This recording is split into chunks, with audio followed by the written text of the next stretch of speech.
Hello, today I'm going to be talking to you about how to do linear regression inference, specifically using this tablet computer data relating battery life in hours to the maximum brightness of the screen.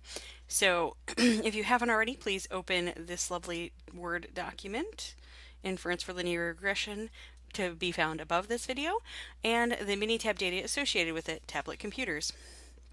So the first thing we're going to do is we're going to check the assumptions for linear regression and inference. So I really need to check nearly normal and equal variance. As far as independence goes, that needs to be checked by looking at where your data came from and such, but these are the two I can check using Minitab. So in order to do this, we're going to go up to Stat Regression, and then Regression Fit Regression Model. And I'm going to be looking to use maximum brightness to predict battery life. So I want to put my response as battery life. And then my continuous predictor that I'm using is the maximum brightness. So the idea is that, oh, well, if I have a brighter screen, it eats more battery, and therefore, this is going to increase or decrease based on how bright the screen is. So the next thing I'm going to do is I'm going to hit the graphs button because I want to look at nearly normal and equal variance. And so I'm going to hit the individual plots for residuals in order to detect this. So I want the normal plot for residuals and the residual versus order, because I'm going to use this one to, well, let's do residual versus fits. Either of these two is fine, but I like the fits graph just a little bit better when it comes to deciding whether or not it looks like it's going to be relatively spread correctly. The other thing I'm going to do a little bit differently this time from what we've done previously using chapter 4 ideas, I'm going to change this to standardize. And the reason I'm going to do this is because then when I'm looking at the normal probability plot, it's going to have the percentiles for me to compare and the standardized residuals to compare. And I like the standardized version just a little bit better. So we're going to go ahead and hit OK. And hit OK again. And I'm mostly interested in these two. Okay. So the first thing I want to look at is the normal probability plot. I'm going to copy this graph over. So there's a couple things worth noticing about this plot.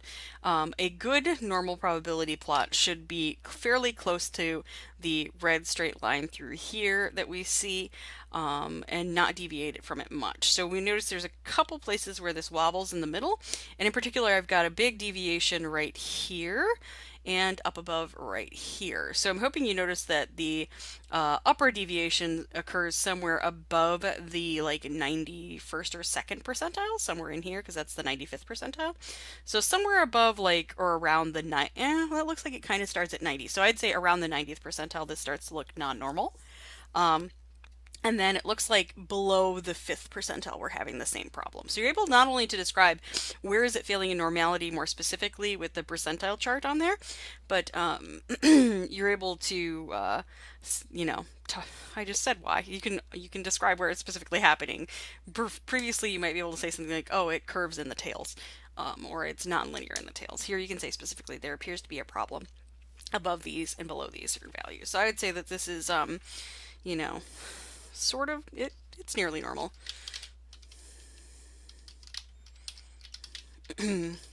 With deviation away from normality,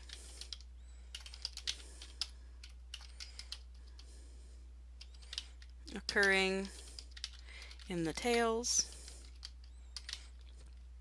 and I would say above the 90th percentile and below the, I would say, oh, it starts to curve off. I'm going to call it the 5th. It's probably a little higher than that. But this is not enough to be concerning because it's maybe 15% of your values are looking not normal. It's probably not enough to be all that bad, but you should still make note of it in case it turns out that your results look kind of terrible later. Okay, let's grab our other graph. Woohoo! So when looking at residuals versus fits, what we're really looking for is no patternization to the plot at all. There shouldn't be any winding or bending or narrowing or spreading. It shouldn't have any fan shape. It should have no shape at all. It should look relatively random. which this one does. Yay! This one actually does equal variance pretty darn well. It looks pretty random in its spread. So I would say that this is a good equal spread because it is so random looking and doesn't look like it has any real shape to it that's nonlinear. So equal spread is met. This is like a near perfect one in case you guys were wondering. There are no noticeable patterns.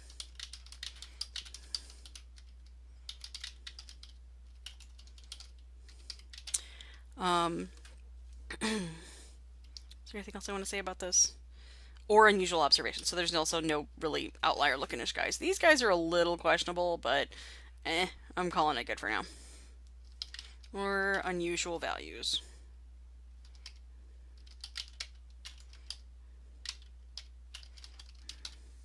Okay.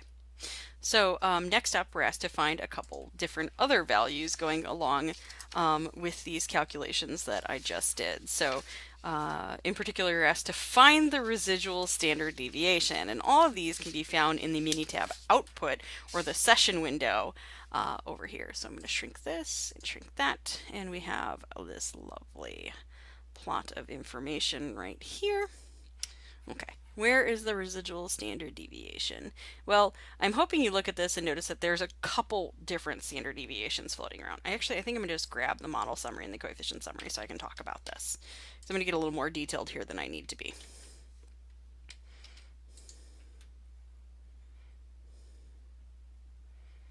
There we go. All right, so as you look at this, there's actually 3 standard deviations floating around. This one right here, I'm going to color code these on purpose to help you understand what's happening. Let's call this one green and this one a blue. Okay. So in particular, each coefficient you have, so the constant and maximum brightness, get their own standard error. Additionally, you get the residual standard error or standard deviation, which is S up above. So as you look at this, if I'm looking for the standard error, standard deviation of the residuals, that's actually S. So you have 3 of these floating around. The one you're interested in here is actually S. These 2 are going with their coefficients. So this is the standard error for the intercept, and this is the standard error for the slope, which goes with maximum brightness. So in particular, the value we're interested in here for this question is 1.94581, and that's the standard error of the residual or the spread of the residuals. Sorry, I've been doing answers in different colors. Let's go with red. Woohoo! Find the value of r squared and interpret the value. And this is where you look at this model and you're like, oh, well, that's not very good. There's r squared. R squared. Oh, sorry. I'm having color issues today. R squared is, and we usually list this as a percent, 4.82%. And that's quite atrocious. This is one of the worst models I've seen in a long time. So, you know. We're going to take a look at this and we're going to say, oh, about 4.82% of the variation seen in battery life can be explained by the maximum screen brightness.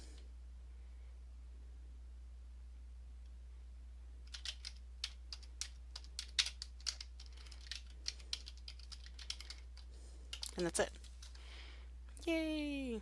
Okay, so question 4 is asking us, hey, what's the standard error for the regression slope? And that's the blue number we have up above, the 0.00264. Remember, these coefficients go with their values, so constant, that's actually B0, maximum brightness, that's the second variable times slope value.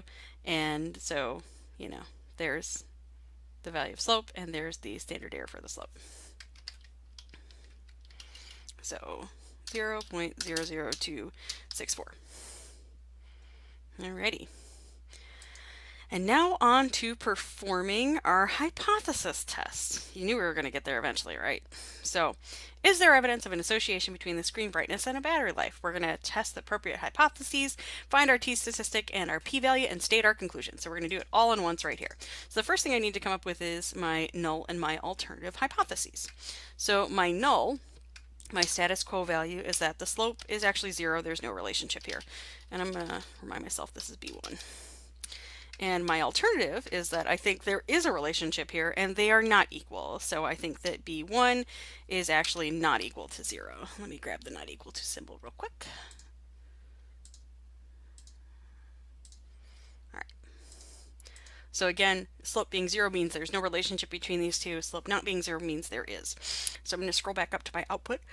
Or actually, you know what? I can just look to the left. It's right here.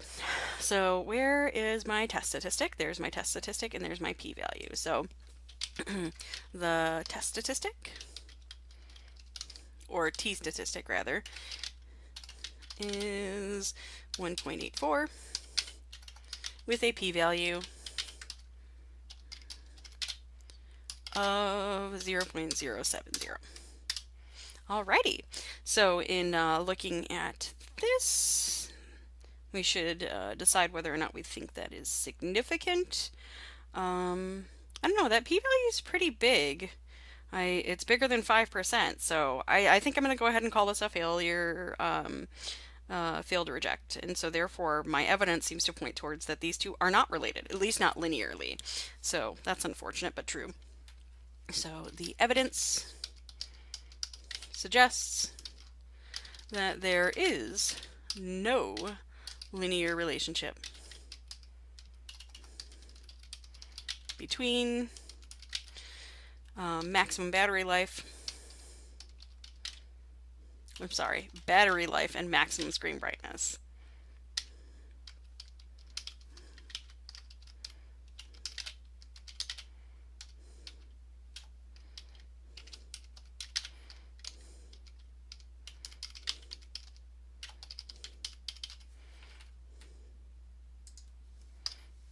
Woo! And I'm going to write at the 5% level. I really should report my p-value for this one, but I'm going to choose not to for some reason. Okay, what's the equation of the regression line? There's a couple different places you can grab this from. So you could just go find it on your graph. You could grab it off your model summary because it's in here somewhere. I'm going to show you how to produce a equation off of just the coefficients. So I know that I'm interested in predicting battery life. That's the one I'm trying to predict. That's our response.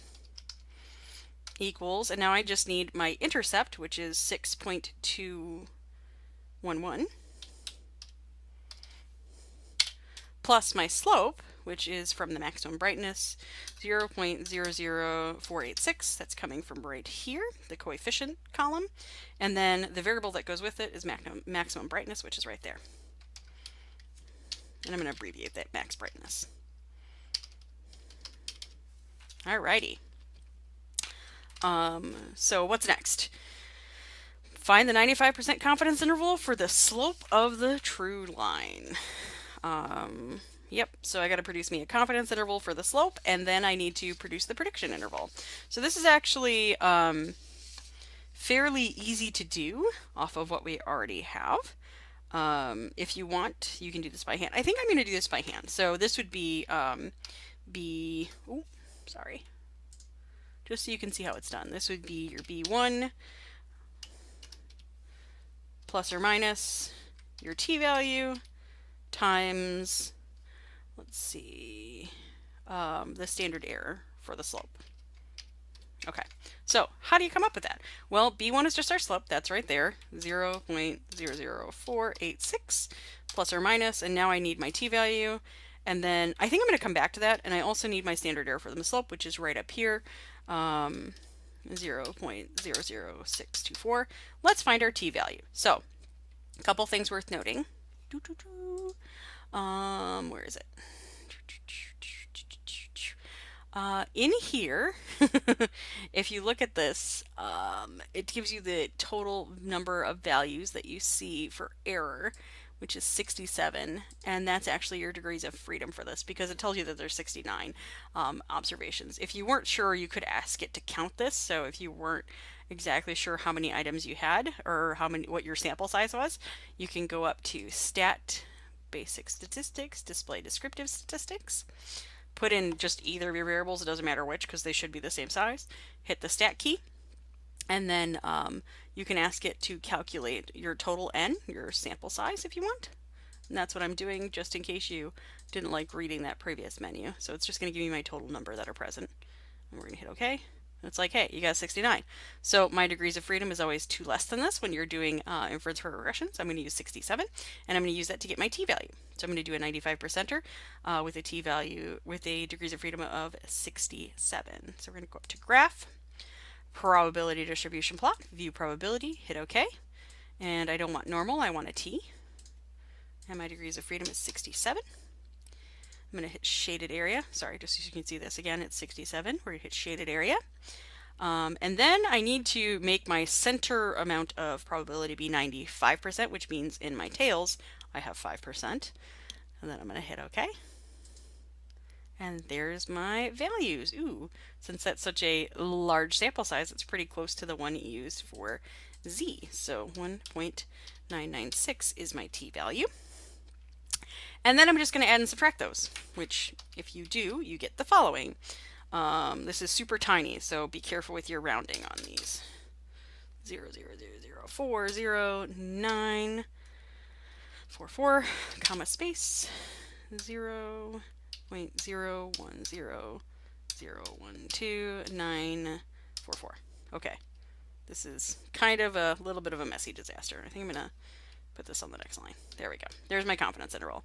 And I should interpret it because that's what you should do with a confidence interval, to describe what is happening. All right. So let's see. We are 95% confident that on average, I'm going to say, because I need a mean in here somewhere. The battery life of a tablet increases by 0.000409. I'm going to round a little bit to 0.01013 hours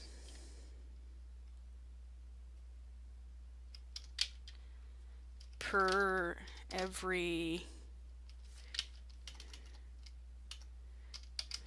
increase in screen brightness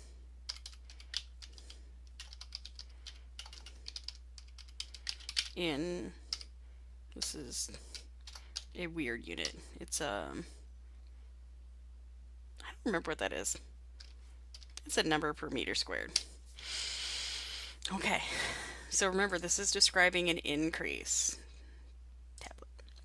I'm describing how the tablet's battery life increases or decreases based on screen brightness. So there you go. Anyway.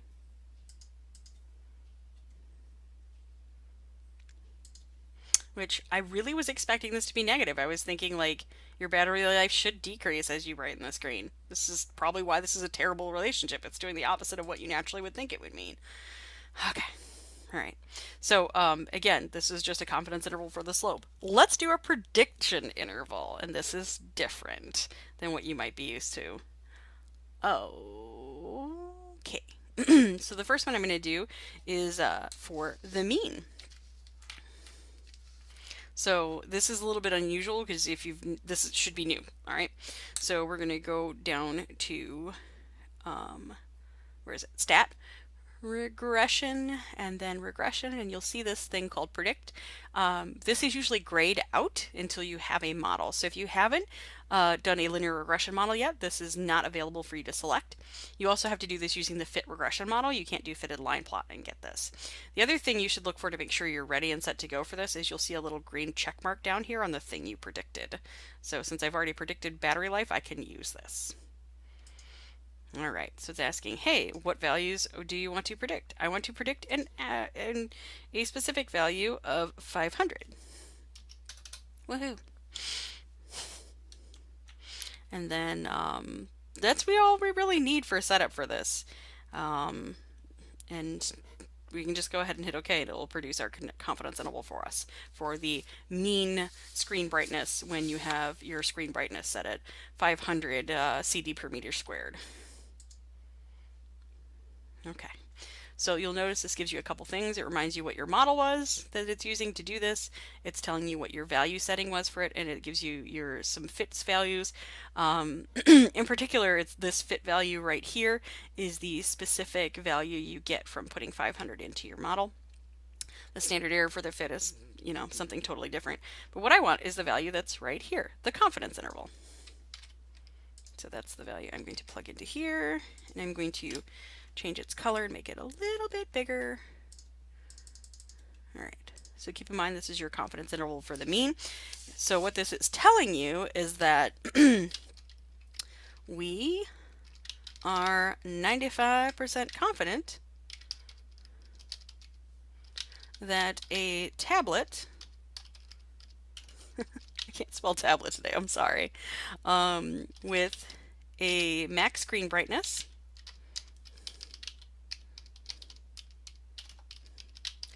of 500 CD per meter squared has an average battery life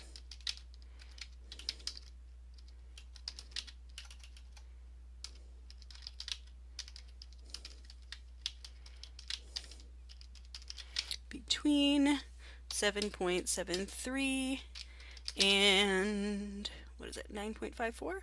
Yeah, we'll call it 9.54 hours. And I am rounding this. You do not have to round it. So if you're thinking, oh, do I always round to 2 decimal places? Don't. I mean, I just sort of pick that randomly, if you were wondering. The other bit of output it gives us tells us how to do part 9. Hey, what's the prediction interval, aka the range of possible values that you could get from looking at a maximum screen brightness of 500? And that's the PI sitting right here in your output. That's the prediction interval. I'm going to cheat and grab the format paper. Bloop, bloop, bloop. There we go. Okay, so similarly, remember this is always going to be wider because it's covering all possible values, not just the average. So we're predicting, what the possible values could be for any tablet with a max brightness of 500. So we are 95% confident that a tablet with a max screen brightness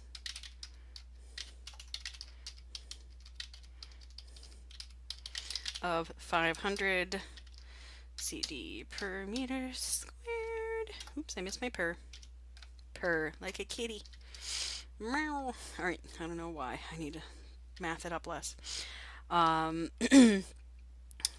We'll have a battery life between 44.56 and 12.628 hours. Notice no mention of the word mean or average in here because you're just doing a prediction for all possible values. Cool. Okay, so the last thing we're going to do is we're going to create a graph of this. So I'm going to move this to the next page so it's at the top. Okay, so the last thing I want to do is I want to create a graph of the prediction intervals and the confidence interval for the mean so that you can see what this looks like, which is pretty cool. So in order to do this, we're going to go to Stat, Regression, and then Fitted Line Plot. This is the best way to make graphs of prediction intervals, in case you were wondering. Go ahead and click on that guy. All right, I got to give it my response, which is battery life, and then predictor, maximum brightness. And now we're going to do some options. So it's going to ask you, hey, do you want some intervals? Heck yes, I do. I want to display my confidence and my prediction intervals at the 95% level because I just found those. Okay, and we're going to hit OK and OK again, and I'll bring up the graph that has this in there. It also, brings up a bunch of junk I don't want. So I'm going to copy this graph and paste it over here. Here we go. Oh, okay, that works so well. So take a look at this graph. I'm going to make it a little bit bigger. So you'll see the red line is our lovely regression line, and now you're seeing why this was so inaccurate, because look how spread out this is. It's crazy fun times. The green dotted line is your confidence interval. So I'm hoping you notice that we talked about how this regresses to the mean. This is the most accurate around the mean because the farther you are from the mean, you're getting spread in both the x and y direction. So the confidence interval, the green band, gets larger. So if you imagine picking like a specific value you're interested in, like the 500 right here, this would be the band or the max of the confidence interval, and the upper value of the confidence interval and the lower value of the confidence interval, and then the center would be right there coming off the line of your prediction. So if you're thinking back to where is it? This result right here, the top of that band value should be around 10. The lower part should be just below 8. And in particular, the predicted value would be at the center. So let me scroll this up. That fits value is about 8.64. So back to the graph.